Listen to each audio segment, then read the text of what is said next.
తడిసిన తక్య గారాల బేటివి గాయాల బహువైనావు.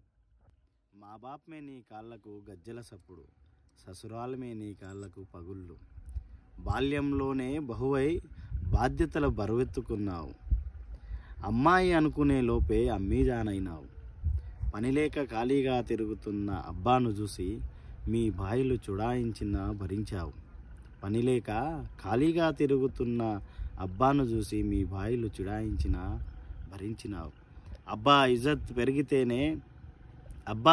పెరిగితేనే ఘర్కా ఇజ్జత్ పెరుగుతుందని నమ్మి ఆయనను సియాసత్లకు పంపినవు. సిక్కితే సికారి చిక్కకుంటే బికారి, సిక్కితే సికారి చిక్కకుంటే బికారి బతుకును శైర్వాణి బతుకు చేద్దామనుకున్నావు. పిల్లల్ని పెంచుడే ముష్కిలైన జిందగీలా చదువుతోనే బతుకు మార్దామని నమ్మినావు.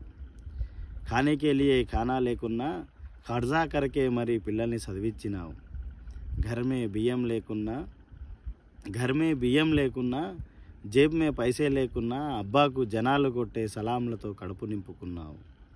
ఖర్జేదార్ వచ్చి గుస్సా చేస్తే చీకట్ల ఏడ్చి ఎలుగుల నవ్వినావు. బగోనల సాలం తక్కువ ఉన్నప్పుడు పక్కింట్లకెళ్ళి తెచ్చే తొక్కు సీర కొంగుకే తెలిసేలా చూసుకున్నావు.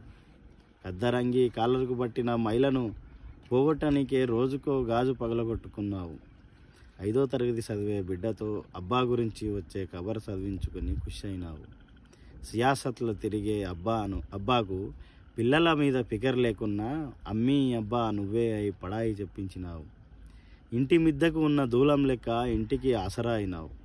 పడాయితోనే పరేషాని దూరమవుతుందని నమ్మి పిల్లల పడాయి కోసం జీవితంలో పెద్ద లడాయే చేసినావు.